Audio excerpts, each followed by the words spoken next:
Hello guys, स्वागत है आपका हमारे यूट्यूब चैनल पे। तो बहुत सारे कैंडिडेट्स जो है वो कमेंट कर रहे थे कि प्लीज़ आप जीके जीएस के लिए आप एक स्ट्रैटेजी पे वीडियो लाओ। तो आज मैं उसी पर वीडियो आपके लिए लाया हूँ। तो वीडियो को बिल्कुल अंत तक देखिएगा और हर एक पॉइंट को आप समझिएगा जो कि आपके लिए बेनिफिशियल होगा, ताकि आप मैक्सिमम स्कोर सकें। ठीक है, मेरा जो अभी प्री में स्कोर मेरा 33.5 है, जिसमें मेरा 18+ क्वेश्चन सही हैं।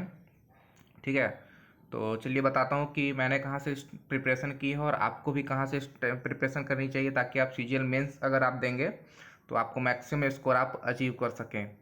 तो इसके लिए सबसे पहले आप या तो लूसेंट को फॉलो करें। लूसेंट को तो आपको मस्ट फॉलो करना है। इसके साथ आप क्वेश्चन के थ्रू आप प्रीवियस ईयर जो है, ताकि आपको ये पता चल सके कि एक्चुअल में जो एग्जामिनर है वो सोच क्या रहा है और क्वेश्चन कहाँ से आपके लिए बना रहा है। ठीक है, तो वो हो गया। और एक और चीज़ मैं आपको यूट्यूब चैनल से थोड़ा सा रिकमेंड करूँगा कि आप परमार एसएससी जो है उसका आप वीडियो लेक्चर्स को भी नोट करें, क्योंकि जो सर हैं उन्होंने भी बहुत अच्छा आपको गाइड किया हुआ है और क्वेश्चन के थ्रू आपको प्रैक्टिस करवाया हुआ है। ठीक है, और थोड़ा बहुत याद करने का तरीका भी सर बताते हैं, जिससे कि आपको पूरी तरह से कमांड हो जाएगा।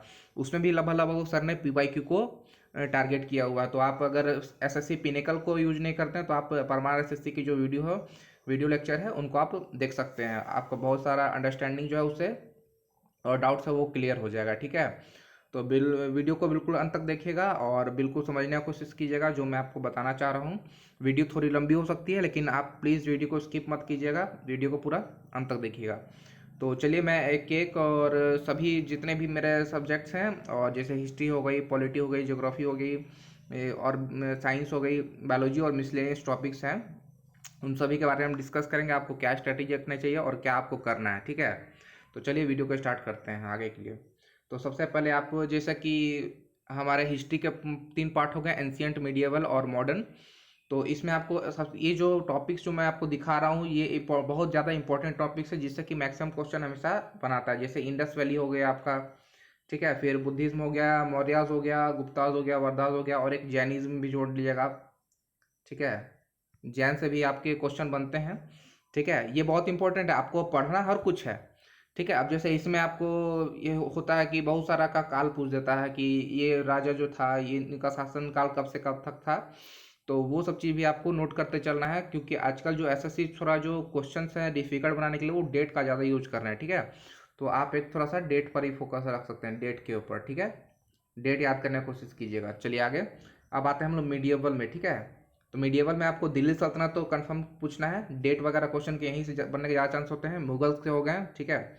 फिर विजयनगर एम्पायर, इससे भी आपको बहुत कुछ पूछता है, जैसे कि कृष्णदेव राय हो गया, संगम साहित्य, ये सब हो गया जो आपके डायनेस्टीज वगैरह। ठीक है, उनके बारे में पूछता है, जैसे हरिहर बुक्कर ने विजयनगर की स्थापना की, कब की। ठीक है, ये सब क्वेश्चन तो आपको पता होना चाहिए। 1336 में आपका स्थापना किया गया था।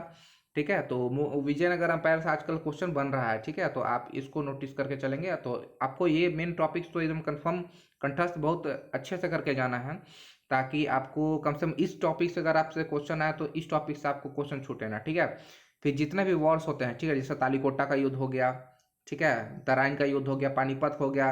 जैसे पानीपत का प्रथम युद्ध नहीं पूछ के पानीपत का जैसे द्वितीय हो गया, जैसे खानवा का युद्ध हो गया, चंदेरी का युद्ध हो गया।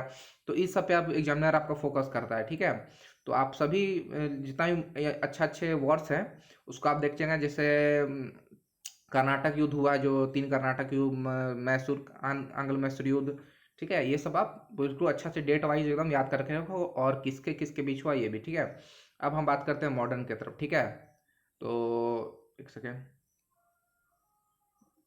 जैसे मॉडर्न में आपको देखना है कि इसमें आपको मॉडर्न से सबसे ज़्यादा क्वेश्चन बनने का ज़्यादा चांस रहता है। ठीक है, जैसे आपका 1857 का जो रिवोल्ट है, ठीक है, वो हो गया। फिर गवर्नर जनरल और वायसराय उसका हो गया। ठीक है, और फिर गांधीयन एरा, जब गांधी जी अफ्रीका से वापस आए थे, और गांधी जी ने अफ्रीका में कौन कौन से काम किए हैं ये भी बहुत ज़्यादा इंपॉर्टेंट है। और जितने भी आईएनसी सेशंस हैं कहाँ पर हुए हैं, जैसे गांधी जी ने जो लिया था, सरोजिनी नायडू जो 1925 में, एनी बेसेंट ने जो लिया था। ठीक है, तो आपको बहुत ज़्यादा इंपॉर्टेंट पॉइंट जितने भी सेशंस हैं, जैसे हरिपुरा हो गया, त्रिपुरी हो गया, सुभाष चंद्र बोस जिसमें आपके थे। ठीक है, तो आपको वो सभी बिल्कुल अच्छे से आपको याद करके रखना है। ठीक है, ताकि आपको अगर इन सभी टॉपिक से क्वेश्चन आए तो आपका छूटे नहीं। तो चलिए हम नेक्स्ट बात करते हैं। आपका ये तो आपका हिस्ट्री का पोर्शन कवर हो चुका है। अब हम बात करते हैं पॉलिटी के लिए, ठीक है।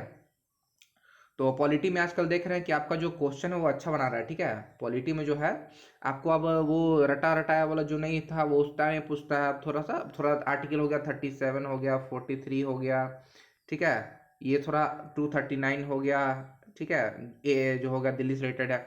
तो आपको अब थोड़ा सा बाकी सबसे थोड़ा सा ज़्यादा ज़्यादा एफर्ट लगाना पड़ेगा इन सब चीज़ में, क्योंकि अब जो एग्जामिनर है क्वेश्चन अब प्रीवियस ईयर तो कर रहा है, टॉपिक्स वही दे रहे हैं, लेकिन आपको अब थोड़ा सा ज़्यादा घुमा के क्वेश्चन दे रहे हैं। मीन्स की थोड़ा डीप क्वेश्चन जो कि आदमी जो जो भी स्टूडेंट्स वगैरह हैं वो लोग नहीं पढ़ते हैं, तो आपको वो चीज़ आपको अब क्वेश्चन पूछा जा रहा है।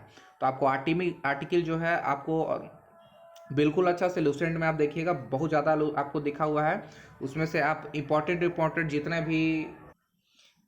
जितने भी आपको है आर्टिकल्स लूसेंट में, आपको वो चीज़ को कवर करना है, ठीक है।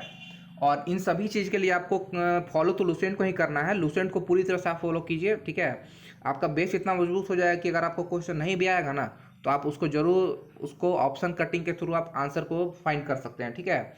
अब जितने भी शेड्यूल्स है मेरा, ठीक है, उनको आपको कर लेना है। 11 शेड्यूल्स जितने भी हैं, फिर अमेंडमेंट्स जितने हैं, बहुत ज़्यादा अमेंडमेंट से ही पूछा आता है क्वेश्चन, जैसे 101वां संशोधन किससे रिलेटेड है, ठीक है। फिर आपको DPSP से हजारों बार क्वेश्चन आ चुका है। फिर ये बोरोड कॉन्स्टिट्यूशन कहाँ से किसको लिया गया है, ठीक है। और जो कॉन्स्टिट्यूंट असेंबली है जिसमें कि कौन पहले अध्यक्ष बने थे, ठीक है। कैसे कैसे हमारा संविधान बना था और कहाँ से कहाँ तक किसको कब अपनाया गया था, ठीक है। तो ये सब चीज़ आप पढ़ के चलें इसको। ये तो आपको बेस्ट इंपॉर्टेंट मैं टॉपिक बता रहा हूँ जो आपको करके ही जाना है। इसके अलावा आपको एक्स्ट्रा थिंग्स भी आपको लूसेंट से कवर करना है, लेकिन इसको आपको मल्टीपल रिवीजन करना है, ठीक है। वो सब आप पढ़ के रखो, ताकि अगर आपसे क्वेश्चन आए तो आपको दिमाग पर क्लिक करे कि हाँ मैंने ये क्वेश्चन पढ़ा था। और आप अगर आप ज़्यादा पढ़े हुए रहेंगे तो आप ऑप्शन कटिंग के थ्रू भी आप क्वेश्चन को कट कर सकते हैं। चलिए अब हम आगे बात करते हैं इकोनॉमिक्स के लिए, ठीक है। तो देखिए इकोनॉमिक्स में आपको ये भी इंपॉर्टेंट है, जैसे 5 ईयर प्लान से हमेशा क्वेश्चन आ रहे हैं, ठीक है। 5 ईयर प्लान हो गए, ठीक है। फिर GDP है, GNP, जैसे डिप्रिसिएशन घटाने पे आपको GDP में आपको GNP मिलता है, ठीक है। तो ये सब टर्मिनोलॉजी जो है आपको बहुत अच्छे से आनी चाहिए, ठीक है। फिर RBI की मॉनेटरी पॉलिसी, जैसे रेपो रेट हो गया, रिवर्स रेपो रेट हो गया, ये सब के बारे में आपको कि अगर रिवर्स मतलब रेपो रेट घटाएंगे या फिर घट बढ़ाएंगे तो इससे हमारी इकोनॉमी में क्या प्रभाव पड़ेगा, ठीक है। जैसे इन्फ्लेशन हो गया, स्टैगफ्लेशन हो गया, ठीक है। तो ये सब टॉपिक जो है आपको बहुत अच्छे से क्लियर करके जाना है। फिर बजट जो अभी आपका नया जो आया हुआ है, ठीक है, बजट के वो आपको कंफर्म करके जाना है इसमें अच्छा से उसके जो, क्योंकि जितने भी फैक्चुअल डाटा है, डाटा बेस्ड अगर क्वेश्चन बनते हैं तो आपको बजट से बन सकते हैं। जिसमें कि अगर कहीं जैसे क्वेश्चन हमारे आते हैं कि नमामिगंज प्रोजेक्ट में कितने करोड़ रुपए आवंटित किए गए थे, तो ये सब क्वेश्चन है जो आपको ध्यान करके जाना है, ठीक है। और बजट में जैसे कृषि में कितना लगाया गया, कितने के लिए कितना एलोकेशन किया गया है, चाहे रेलवे के लिए कितना एलोकेशन किया गया है, तो ये सब आपको होना चाहिए। फिर जो आपका इकोनॉमिक सर्वे है ये भी इसी का पार्ट है, ठीक है, अलग से निकलता है, ठीक है। ये भी आपको करके जाना है। और जितना भी फाइनेंशियल टर्म जो है आपको लूसेंट में दिए हुए हैं वो आपको करके जाना है इसमें, ठीक है। इतना आपको मस्ट करके जाना है। और इसके बाद भी आपको मेहनत करना है, मल्टीपल क्वेश्चंस के थ्रू लगाना है। प्लस में मैंने आपको परमारसी के बोला, उसको भी आप फॉलो करते जाए ताकि आपका मल्टीपल रिवीजन वहाँ से भी होता जाए, ठीक है। तो ये आपका इकोनॉमिक्स के लिए हो गया। अब चलिए मैं आगे बताता हूँ। अब आते हैं आप ज्योग्राफी में, ठीक है। ज्योग्राफी में सबसे पहले तो आपको मैप जो है एकदम पूरा माइंड में होना चाहिए, ठीक है, कि कौन स्टेट कहाँ पर है, किसका बाउंड्री किसके साथ लगता है, ठीक है। क्योंकि ज्योग्राफी खेल ही है आपका मैप का, ठीक है। हर कुछ आपको ज्योग्राफी अप्रॉक्स मैप के थ्रू आपको पढ़ना पड़ेगा, ठीक है। क्योंकि मैपिंग के थ्रू आप क्वेश्चंस को बहुत जल्दी याद कर सकते हैं, ठीक है। और इसमें भी आपको एनसीईआरटी को ही फॉलो, सॉरी एनसीईआरटी नहीं, आप लूसेंट को ही फॉलो करो, ठीक है। एनसीईआरटी का आपको जरूरत नहीं पड़ेगा, ठीक है। आप एनसीईआरटी छोड़ दो, आप लूसेंट को ही फॉलो करो। लूसेंट में जितना भी है सब कुछ मैक्सिमम चीज़ दिया हुआ है, आप उसको फॉलो कर सकते हैं वहाँ से, ठीक है। और जितना नेशनल पार्क्स हो गए, वाइल्ड लाइफ सेंचुरी हो गए, ठीक है, टाइगर रिजर्व्स हो गए, ये तो आपको करना ही है। फिर एक्स्ट्रा में आप बायोस्फीयर रिजर्व्स हो गए, वो कर लेना आप, ठीक है। फिर रिवर्स और इसके ट्रिब्यूटरी कितने हैं, कहाँ कहाँ है, कहाँ से जाते हैं, कौन सी नदी कहाँ पर है, कौन सा एस्चुरी बनाती है, फिर कौन सी आपकी ईस्ट की तरफ जाती है, कौन सी वेस्ट की तरफ जाती है, ठीक है, वेस्ट। ये सब आपको नदियों के बारे में पता होना चाहिए, कौन कौन सी नदी आप जो कौन सी ट्रिब्यूटरी है आपकी ईस्ट साइड से आके ऐड होती है, और कौन सी आपकी वेस्ट साइड से आके ऐड होती है, ठीक है। ये सब आपको बिल्कुल अच्छे से करके जाना है। तो ये आप रिवर सिस्टम बहुत अच्छे से आप पढ़िएगा, ठीक है। जितना भी क्रॉप्स हैं हमारे रबी क्रॉप्स ये सब हो गया, आपको बहुत बढ़िया से पढ़ के जाना है, ठीक है। और जितने भी हमारे रामसर साइट है, ठीक है, रामसर साइट तो है, इसके साथ आपके जितने भी यूनेस्को वर्ल्ड हेरिटेज साइट है उनका आपका ईयर पूछता है कि आपके कौन सी ईयर में इस यूनेस्को वर्ल्ड हेरिटेज साइट को ऐड किया गया है, जैसे ताजमहल को, सांची का स्तूप को, तो ये सब को आपको कब ऐड किया गया था। तो ये सब भी क्वेश्चन आपसे एग्जामिनर बहुत भर भर के पूछते हैं, तो आपको इन सब के बारे में बहुत अच्छे से ये सब टॉपिक को कवर करके जाना है, ठीक है। अब हम आगे बात करते हैं ज्योग्राफी के बाद। अब फिजिक्स मतलब मीन्स के साइंस में देखिए, साइंस तो आपको क्वेश्चंस तो अच्छे खासे आजकल पूछ रहे हैं। साइंस में आजकल मैं देख रहा हूँ कि आपका जो डेट रिलेटेड क्वेश्चन है ना, जैसे मान लीजिए डाल्टन ने एटॉमिक्स जो डाल्टन एटॉमिक थ्योरी है उसका जो कब वो खोज किए थे, चाहे जो इलेक्ट्रॉन का खोज हुआ था कब हुआ था, तो मतलब मीन्स कि आजकल डेट पे ज़्यादा क्वेश्चन आ रहा है, ठीक है, डेट पे फोकस्ड, ठीक है। तो आपको डेट यूज़ को याद कर करना है। तो इसमें इंपॉर्टेंट टॉपिक मैं आपको बताता हूँ, जैसे सबसे पहले आपको ऐसा यूनिट हो गए, इंस्ट्रूमेंट्स वगैरह हो गए कि कौन कौन सा, जैसे प्रेशर को नापने के लिए बैरोमीटर वगैरह हो गया, ठीक है। और वैसे ही अमीटर से आपको आपका ये सॉरी ये करंट नापते हैं, वोल्टेज से आपका वोल्ट नापते हैं, वोल्टेज हो गया, ठीक है, वोल्ट मीटर से। तो ये सब हो गया। फिर जितने भी इन्वेंशन से आजकल बहुत क्वेश्चन जो मैंने बताया कि आपका डेट वाइज जो क्वेश्चन बन रहा है वो इन्वेंशन के थ्रू बन रहा है कि इसका इन्वेंशन किस डेट में किया गया था, कौन सी ईस्वी में किया गया था। प्लस में उनको अगर उनको नोबेल प्राइज मिल चुका है तो वो बहुत ज़्यादा इंपॉर्टेंट है, ठीक है। तो आप ये भी फिर जितना भी फार्मूलाज है, जैसे सोडियम कार्बोनेट, जिप्सम हो गया, सोडियम बाइकार्बोनेट हो गया, प्लस में उनके यूज कहाँ कहाँ है वो भी आपको पता होना चाहिए। जितना भी फेमस थ्योरीज है, ठीक है, जैसे बहुत सारे थ्योरीज के बारे में भी आजकल क्वेश्चन पूछ रहा है, ठीक है। टेक्टोनिक, जैसे टेक्टोनिक प्लेट्स थ्योरी है, ठीक है। और बहुत सारे थ्योरीज है, मेरे एग्जाम में खुद में शिफ्ट में मेरा आया हुआ था, ठीक है। तो आपको थ्योरीज वगैरह करके जाना है बिल्कुल भी, ठीक है, उसको छोड़ना नहीं है। तो वैसे पढ़ो तो आप सब कुछ उसमें से, लेकिन ये इंपॉर्टेंट टॉपिक्स को आपको मल्टीपल रिवीजन करना है, ठीक है। फिर हम बात करते हैं केमिस्ट्री के लिए, ठीक है। केमिस्ट्री में जितना भी केमिकल नेम्स हो गया, ठीक है, पीरियोडिक टेबल तो कंफर्म करके जाना है, क्योंकि एक क्वेश्चन मैंने देखा कि पूछा था कि सेकेंड पीरियड से, और इधर सेकेंड पीरियड में और 8th कॉलम या 9th कॉलम में ऐसे करके आपको कुछ पूछा था कि कौन सा आपका एलिमेंट आएगा, ठीक है। सेकेंड से 17th नंबर पे पूछा था, ठीक है, क्वेश्चन कि सेकेंड पीरियड से 17th कॉलम में आपका कौन सा एलिमेंट होगा, ठीक है। तो अगर आप पीरियोडिक टेबल अच्छे से नहीं पढ़ के रखेंगे तो आप उसको नहीं बना सकते थे, ठीक है। फिर आपके एलॉयज वगैरह हो गए, ठीक है। और फिर इंपॉर्टेंट जितने भी लॉज है उनको आपको करके जाना है, ठीक है। जैसे ओम्स लॉ हो गया, ठीक है। और भी जितना भी लॉज हैं, ठीक है, Avogadro's law, Dalton's atomic law, ठीक है। तो आपको जितने भी लॉज है आपके उसका नाम पता होना चाहिए, ठीक है। फार्मूला वगैरह, जिससे हीट का फार्मूला क्या होता है, H=R²RT हो गया, ठीक है। क्यू वी बराबर, ठीक है। और ओम्स लॉ जैसा हो गया, ठीक है। जितने भी इसके लॉज हैं आपको वो माइंड में होना चाहिए, ताकि आप, और जैसे एक क्वेश्चन इसमें आप बहुत बनाता है क्वेश्चन, R=ρ×L/A, ठीक है। इसमें आपको पूछा है कि एरिया को अगर डबल कर दें तो इसका रेसिस्टिविटी पर क्या होगा, चाहे रेसिस्टेंस पे क्या होगा, ठीक है। तो इसके बेस्ड भी आपको क्वेश्चन बनते हैं। फिर बायोलॉजी का पार्ट हो गया, ठीक है। बायोलॉजी में भी आपको लिमिटेड पढ़ना है, ह्यूमन डिजीजेज के बारे में पढ़ना है, कौन कौन सा किससे वजह से होता है, कौन सा कमी की वजह से आपको कौन सा डिजीज होता है। फिर आपको विटामिन के बारे में। फिर प्लांट किंगडम तो बहुत इंपॉर्टेंट टॉपिक है, प्लांट किंगडम हो गया, एनिमल किंगडम हो गया। इनसे आपके हार्ड क्वेश्चन बनते हैं और डीप में क्वेश्चन बनते हैं, ठीक है, जो कि आपको बहुत अच्छे से पढ़ के जाना है, ठीक है।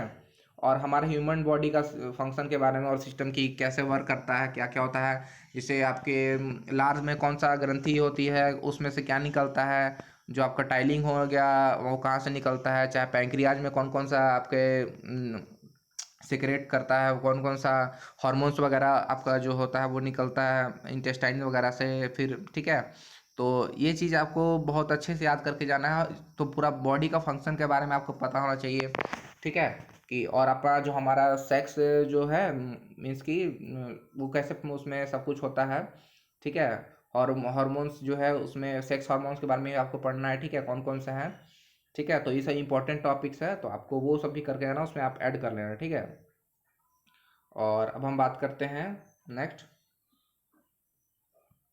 मिसलेनियस टॉपिक्स कुछ में है, ठीक है। जैसे आपको आजकल एसडीजी हो गया, जैसे गोल्स वगैरह हो गया, तो जिससे टोटल 17 गोल्स हैं, तो आपको वो भी क्वेश्चन पूछे जाते हैं कि उसमें से पूछ देंगे कि 2 नंबर पे कौन सा है, 5 SDG 5 क्या है, SDG 7 क्या है, फिर आपको सेंसस से तो हर क्वेश्चन आपको हर एग्जाम में हर सीट में क्वेश्चन मिलने देखने को मिल जाते हैं, और वो भी रिपीटेड क्वेश्चन होते हैं, तो इस ये तो आपको फ्री के नंबर हो जाते हैं, ठीक है। इसलिए आपको जो सेंसस का क्वेश्चन है वो तो आपको एकदम बिल्कुल बढ़िया से करके जाना है, ठीक है। सेंसस का एक भी टॉपिक छोड़ना। फिर डांस और डांसर्स, इससे तो आजकल एसएससी को प्यार हो गया है, टीसीएस को, इससे इतने क्वेश्चन वो पूछ रहे हैं, और ये क्या ही बोला जाए, मतलब उनको क्या इसमें पढ़ा है पता नहीं, लेकिन डांसर और डांसर्स के बारे में आपके बहुत ज़्यादा क्वेश्चन पूछते हैं, ठीक है। फिर आपको फेस्टिवल्स के बारे में, कौन फेस्टिवल कहाँ होता है, ठीक है, ये कर लेना। फिर इंस्ट्रूमेंट और म्यूजिशियन, ये दोनों टॉपिक, डांसर्स और म्यूजिशियन वाला क्वेश्चन जो है बहुत ज़्यादा पूछ रहा है एग्जामिनर, पता नहीं अब क्या ही बोल, लेकिन आप करना तो है हमें, क्योंकि हमें तो नंबर से मार्क्स से मतलब है। फिर स्पोर्ट्स का जो टर्मिनोलॉजी है वो आजकल बहुत ज़्यादा उससे ही पूछते हैं कि जैसे, और लेंथ ब्रेथ हाइट भी पूछते हैं, कि जैसे क्वेश्चन था कि बैडमिंटन का आप लेंथ बताइए कि सिंगल्स में कितना होता है, ठीक है। तो इसके लिए आपको वो सब चीज़ टर्मिनोलॉजी वगैरह और उसका जो लेंथ वगैरह है वो आपको याद करके रखना पड़ेगा, ठीक है। तो आई होप कि मैंने आपको सब कुछ स्ट्रैटेजी में बताया कि आपको कैसे करना है। आपको ये जितने मैंने टॉपिक बताए ये तो आपको करना ही है, प्लस इसके अलावा जो आपको लूसेंट पढ़ लो, ये आपको मल्टीपल टाइम्स रिवीजन करना है, ये जो टॉपिक्स मैंने दिए हैं। और बाकी को अगर एक बार भी आप अच्छे से पढ़ लेते हैं बाकी टॉपिक्स तो वो आज चल जाएगा, लेकिन ये बहुत ज़्यादा इंपॉर्टेंट टॉपिक्स हैं। और जितने भी आपको मैंने दिया हुआ है, आपको पीवाईक्यू तो करना ही है, पीवाईक्यू के थ्रू आप कर सकते हैं, जो कि मैंने बताया, आप ब्लैक बुक से करिए या फिर पिनेकल से करिए, और नहीं तो आप इसका भी ये मतलब कि परमानेंट जो एसएससी है चैनल है, उन्होंने जो बताया वो भी पीवाईक्यू को ही ज़्यादातर टारगेट करते हैं, तो आप उनसे भी कर सकते हैं, आप उसके थ्रू आपका रिवीजन हो सकता है, ठीक है। तो आई होप कि आपको वीडियो पसंद आया होगा, ठीक है। और ये रहा, इसमें आप समझ लीजिएगा कि आपको जो मैंने ये टॉपिक्स दिए वो मैं बता चुका हूँ कि ये बहुत इंपॉर्टेंट टॉपिक है, ठीक है। और इसके अलावा भी आपको लूसेंट को कवर करना है, ताकि अगर आप हार्ड क्वेश्चन भी बने तो आप उसे मैक्सिमम स्कोर कर सके, ठीक है। क्योंकि एग्जामिनर जो है आपको हो सकता है कि आपका हार्ड क्वेश्चन बना रहा है, तो वो आपको वो सभी टॉपिक्स देगा जो कि ज़्यादातर लोग छोड़ के जाते हैं वो सब टॉपिक, ठीक है। तो आपको वो टॉपिक्स भी कवर करके जाना है, ताकि आप एग्जाम में मैक्सिमम स्कोर कर सकें। वैसे तो एग्जाम का मीन्स कि जीके का कोई सिलेबस नहीं है, एग्जामिनर को जहाँ से कुछ भी मन करता है वो पूछ देता है, ठीक है। तो इसलिए बहुत लोग मेहनत नहीं कर पाते हैं इसमें बड़ी अच्छे तरीके से। और अगर आपको मैथ्स, रीजनिंग और इंग्लिश की स्ट्रेटेजी चाहिए तो आप प्लीज़ कमेंट करिएगा, मैं उस पर भी आपको बहुत अच्छे से हर कुछ क्लियर कर दूंगा, ठीक है। तो चलिए तब तक के लिए बाय, और आई होप आपको बिल्कुल अच्छा लगा होगा।